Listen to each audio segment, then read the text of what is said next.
Assalamualaikum warahmatullahi wabarakatuh. Oke, kembali lagi di channel Belajar Matematika. Dan pada kesempatan kali ini kita akan melanjutkan pembahasan ataupun latihan soal OSN, Olimpiade Sains Nasional, agar nantinya sebagai persiapan untuk OSN tahun ini 2022 dan juga tahun-tahun selanjutnya.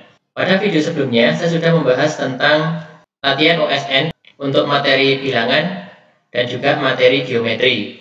Nah, pada kesempatan kali ini kita akan membahas yaitu tentang kombinatorika. Oke, langsung saja kita menuju soal yang pertama. Disediakan 5 buah angka yaitu 0, 1, 2, 3, dan 4. Ahmad ingin menyusun bilangan 4 angka atau ribuan menggunakan angka-angka tersebut. Berapa bilangan yang mungkin dapat disusun oleh Ahmad jika yang A, bilangan yang diinginkan adalah bilangan ganjil dan angka penyusunnya boleh berulang. Dan B, bilangan yang diinginkan adalah bilangan genap dan angka penyusunnya tidak boleh berulang. Oke, bagi yang baru menemukan channel ini, silahkan dukung channel ini dengan cara klik like, komen, share, dan juga subscribe agar tidak ketinggalan materi yang lain di video-video saya berikutnya. Perhatikan bahwa angka yang tersedia adalah 0, 1, 2, 3, dan 4. Ahmad ingin membuat angka-angka ribuan atau bilangan yang terdiri dari 4 angka. Di sini ada ketentuannya, di mana yang A, angka tersebut adalah bilangan ganjil dan angka-angka penyusunnya itu boleh berulang, sedangkan yang B ini bilangan genap dan angka penyusunnya itu tidak boleh berulang. Oke, kita jawab yang A dulu. Bilangan ganjil dengan angka penyusun boleh berulang. Ya, karena bilangan ini adalah bilangan ribuan atau terdiri dari 4 angka, maka kita siapkan 4 buah kotak seperti ini. Nah, di mana ini adalah angka ribuan, ratusan, puluhan, dan satuan. Nah, untuk mengerjakan soal seperti ini sebenarnya cukup mudah ya. Karena ini adalah angka ribuan, maka di antara 0, 1, 2, 3, 4 ini yang boleh menempati posisi ribuan itu ada berapa? Ya, tentu saja hanya 4 ya, karena angka 0 ini tidak boleh menempati posisi ribuan. Karena kalau angka 0 di paling depan, nanti hasilnya cuma angka ratusan ya, bukan angka ribuan. Sehingga yang mungkin dari kelima angka ini yang boleh menempati posisi ribuan adalah 4 angka ya, 4 angka yaitu 1, 2, 3, dan 4. Sedangkan yang boleh menempati posisi ratusan itu kelima-limanya boleh ya. Jadi 0, 1, 2, 3, 4 ini boleh berada di posisi ratusan. Sehingga di sini ada 5 kemungkinan. Yang boleh menempati posisi puluhan ini juga kelima-limanya boleh. Boleh 0, boleh 1, boleh 2, boleh 3, boleh 4. Jadi di sini ada 5 kemungkinan juga. Akan tetapi untuk yang menempati posisi satuan ini ada berapa angka? Karena yang diminta adalah bilangan ganjil. Bilangan ganjil itu diingat kembali yaitu bilangan yang diakhiri dengan angka 1, 3, 5, 7, dan 9. Dalam angka-angka yang tersedia, angka ganjilnya adalah 1 dan 3 saja. Berarti bagian angka satuan ini hanya boleh diisi oleh angka 1 dan 3. Berarti cuma 2 kemungkinan. Berapa total kemungkinannya? Berarti kita kalikan saja ya, yaitu 4 dikali 5 dikali 5 dikali 2. Yaitu hasilnya adalah 200 kemungkinan. Jadi ada 200 bilangan ganjil yang terdiri dari angka-angka ini yang dapat disusun oleh Ahmad. Oke. Bagaimana dengan yang B? Bilangan yang diinginkan adalah genap dan angka penyusunnya tidak boleh berulang. Kita buat kotak-kotak sebanyak 4 dulu, yaitu ribuan, ratusan, puluhan, dan satuan. Nah, di sini untuk angka genap dan tidak boleh berulang, maka yang perlu kita pikirkan adalah angka yang paling belakang dulu. Oke ya. Dari angka 0, 1, 2, 3, dan 4 ini yang boleh menempati posisi satuan itu hanya ada 3 angka yaitu 0, 2, dan 4 ya. Karena bilangan genap adalah bilangan yang diakhiri dengan angka 0, 2, 4, 6, dan 8. Nah, angka-angka yang tersedia hanya ini, berarti hanya 0, 2, dan 4. Sehingga angka yang menempati posisi satuan hanya 3 kemungkinan. Nah, karena di sini ada ketentuan bahwa angka penyusun ini tidak boleh berulang. Artinya, kalau di sini sudah ada angka 0 misalnya, maka di kotak yang lain sudah tidak boleh lagi ada angka 0 ya. Jadi apalagi di paling depan ya, karena di paling depan memang sudah jelas tidak boleh angka 0 ya, karena angka ribuan harus angka selain 0. Termasuk di kotak yang nomor 2 dan kotak nomor 3, kalau misalkan angka 0 sudah terpakai di sini, maka tidak boleh diletakkan lagi di sini karena angka tidak boleh berulang. Nah, Seandainya angka-angka ini boleh berulang, maka yang boleh menempati posisi ribuan itu adalah 4 angka kan? 1, 2, 3, dan 4. Akan tetapi karena angka tidak boleh berulang, jika sudah kita isikan ke bagian satuan ini sebuah angka, maka yang boleh hanya tinggal 3 angka. Maka kita tulis 3 di sini. Kemudian yang boleh menempati posisi ratusan di sini sebenarnya seandainya tidak ada ketentuan tidak boleh berulang, maka kelima-limanya ini sebenarnya boleh. Akan tetapi karena di sini sudah terpakai 2 angka yaitu paling depan dan paling belakang, maka yang boleh menempati posisi ratusan ini yang seharusnya 5 berarti tinggal 3, sehingga yang di sini hanya 3 kemungkinan. Dan yang menempati posisi puluhan di sini yaitu sisanya ya. Dari 5 buah angka yang mungkin sudah terpakai di paling depan, di nomor 2 dan nomor 3, otomatis di sini hanya tinggal 2 buah angka. Sehingga totalnya adalah 3 kali 3 kali 2 kali 3, yaitu hasilnya adalah 54 kemungkinan. Jadi total ada 54 bilangan genap yang dapat disusun dengan angka-angka ini dengan aturan angka tidak boleh berulang. Semoga dapat dipahami ya. Kita lanjut ke soal berikutnya. Perhatikan gambar berikut. Berapa jalan terdekat-kah yang dapat ditempuh dari titik P menuju titik Q dan tidak boleh jalan secara diagonal. Maksudnya begini ya, jadi dari titik P menuju Q ini kita cari jalan terdekat atau tercepat tetapi tidak boleh miring atau diagonal seperti ini. Ya, ada berapa jalan? Oke, kita selesaikan. Yang perlu dan penting untuk diketahui adalah bahwa jika ada suatu saat kalian menemukan soal seperti ini, yang mana ke sana sebanyak M dan ke atas sebanyak N, ada berapa sih jalan terdekat dari ujung ke ujung yang lain seperti ini. Jadi kita harus mencari banyaknya jalan terlebih dahulu itu bagaimana caranya. Oke, perhatikan ilustrasi berikut ini. Misalnya ada 5 kotak ke kanan dan 3 kotak ke atas, yang mana bawah ini adalah A, yang atas B. Ada berapa jalan? Dari titik A menuju titik B ini, kita akan kerjakan pertama secara manual terlebih dahulu. Jadi misalnya, dari titik A sampai ke titik yang sebelahnya ini, itu hanya ada 1 jalan ya, kita tulis 1. Demikian juga untuk menuju titik sebelahnya, ini hanya ada 1 jalan, yaitu tinggal lurus saja ya, 1 jalan. Sampai ke titik yang sampingnya itu juga ada 1 jalan saja, karena dari titik A tinggal lurus sekali, begini ya. Ini juga hanya 1 jalan, ini juga hanya 1 jalan dari titik A. Demikian juga untuk ke atas ya. Dari titik A menuju ke titik yang ini juga hanya 1 jalan, yang ini 1 jalan, yang ini juga 1 jalan. Nah, sedangkan kalau kita mau menuju ke titik yang ini kita bisa menempuh pakai 2 jalan yang berbeda. Yang pertama dari sini ke sana, lalu dari sana ke sini ya. Jadi ini 2. Untuk menuju ke titik yang ini, kita bisa melalui 3 jalan yang berbeda, yaitu 1, 2, dan 3 ya, seperti ini ya, sehingga di sini ada 3. Nah, dan angka ini sebenarnya tidak perlu kita hitung manual, tinggal kita jumlahkan aja secara diagonal ya. Ini 1 ditambah 2 berarti sini 3 ya. Berarti angka di sebelah sini 1 ditambah 3 berarti 4 ya. Di sini 1 ditambah 4 berarti 5, dan yang ini 6. Begitu seterusnya, berarti sebelah sini angkanya 1 tambah 2 itu 3, 3 tambah 3 ini berarti 6, 6 tambah 4 berarti 10, 10 tambah 5, 15, 15 tambah 6, 21. Lanjut, 1 tambah 3 itu 4, 4 tambah 6, 10, 10 tambah 10, 20, 20 tambah 15 itu 35, 35 ditambah 21 itu adalah 56. Jadi, dari titik A menuju ke titik B itu ada 56 macam jalan yang terdekat. Nah, itu adalah metode manual. Akan tetapi kita akan kesulitan apabila banyak kotaknya ini lebih dari ini, sehingga nggak mungkin kita akan menomori satu persatu seperti ini. Lalu bagaimana langkah yang cepat? Kita menggunakan faktorial ya. Jadi karena ke kanan ada 5 langkah, ke atas adalah 3 langkah, itu berarti ada 8 langkah ya. Sehingga 5 ditambah 3 faktorial, banyaknya jalan dari A ke B, itu adalah 5 ditambah 3 faktorial, dibagi dengan 5 faktorial dikali 3 faktorial.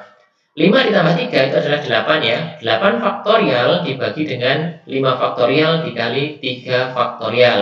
Bagi yang baru kenal faktorial, faktorial itu adalah mengalihkan bilangan mulai dari bilangan itu sendiri ke bawah sampai 1 ya. Jadi misalnya 3 faktorial itu berarti 3 kali 2 kali 1.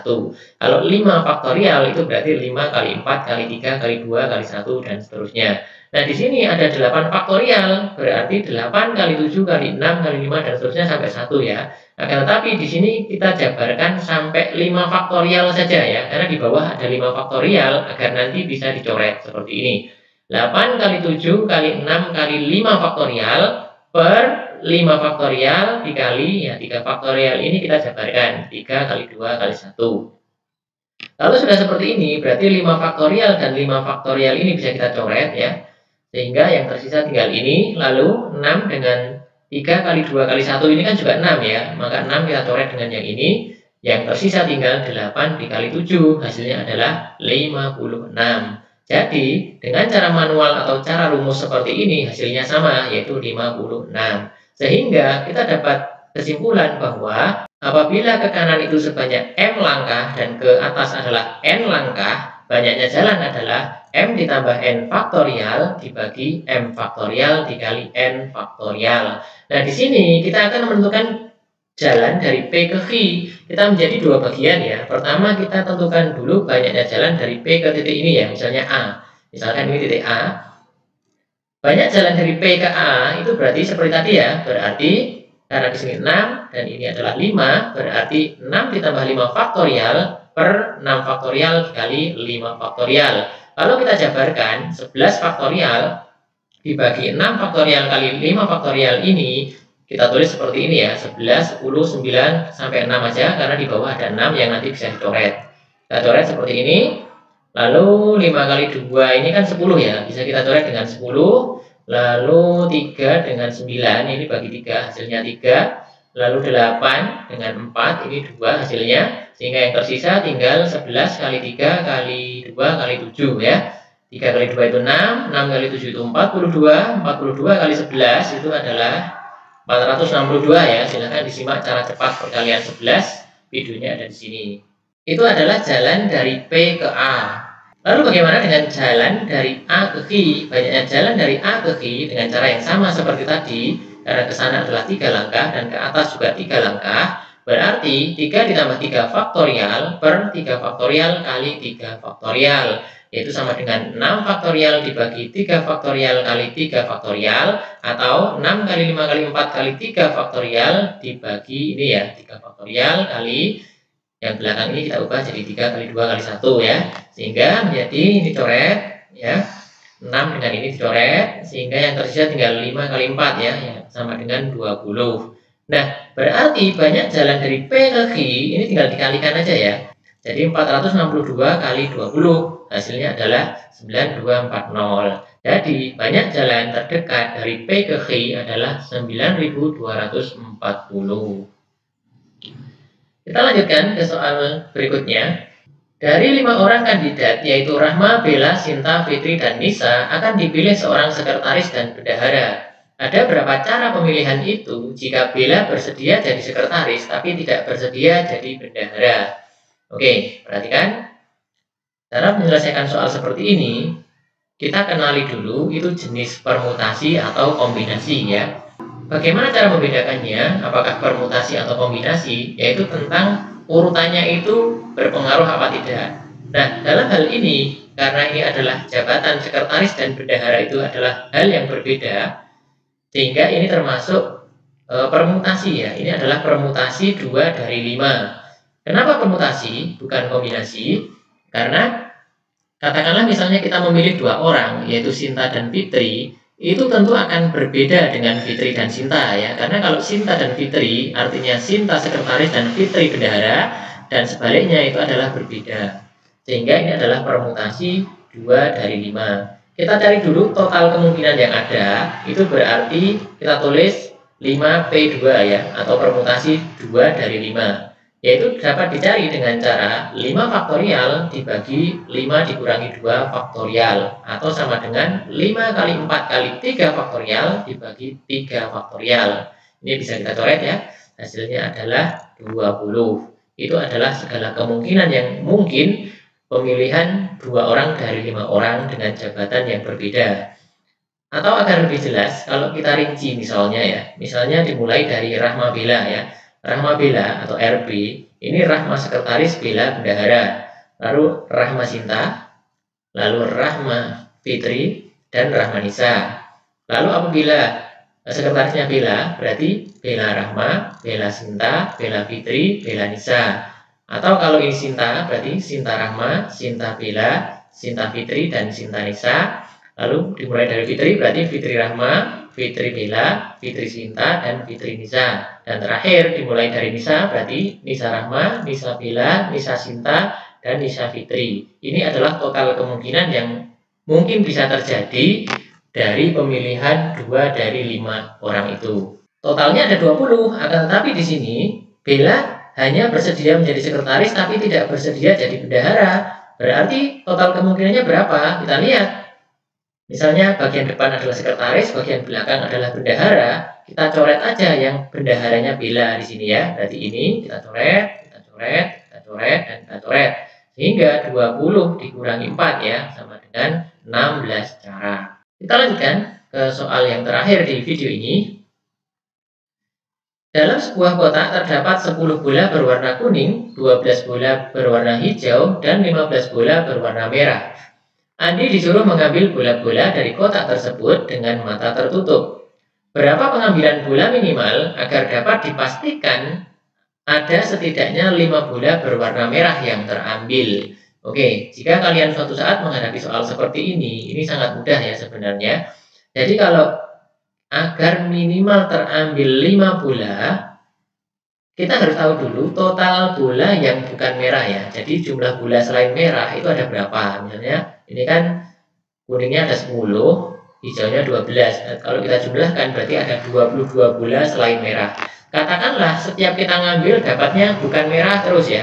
Berarti kita mengambil sebanyak 22 kali, katakanlah itu bukan merah terus ya. Agar minimal terambil bola warna merah sebanyak 5, maka kita perlu mengambil 5 lagi.